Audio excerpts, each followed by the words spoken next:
রাজধানীতে চলছে জ্বালানি তেলের জন্য হাহাকার। বিভিন্ন পেট্রোল পাম্প ঘুরে দেখা যাচ্ছে তেল নিতে আসা গাড়ির দীর্ঘ সারি। ভোক্তাদের অভিযোগ, ঘন্টার পর ঘন্টা লাইনে অপেক্ষা করেও পাচ্ছেন না তেল।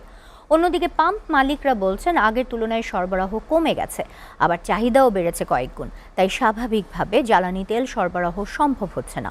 হাসিবুল ইসলাম শান্তর প্রতিবেদন। রাজধানীর প্রায় প্রতিটি পাম্পেই এমন দৃশ্য।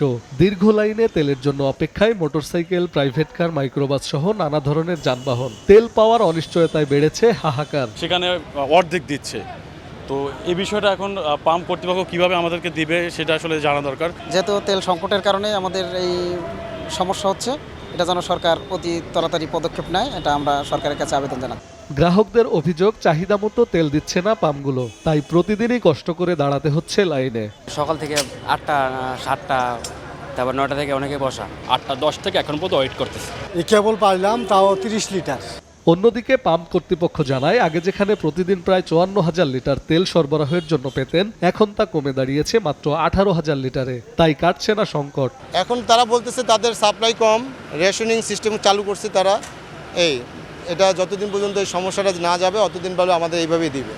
গ্রাহক ও পাম্প মালিকরা জানান, জ্বালানি তেলের সরবরাহ নিশ্চিত করা হলেই থাকবে না এমন সংকট। হাসিবুল ইসলাম শান্ত, SA টিভি, ঢাকা।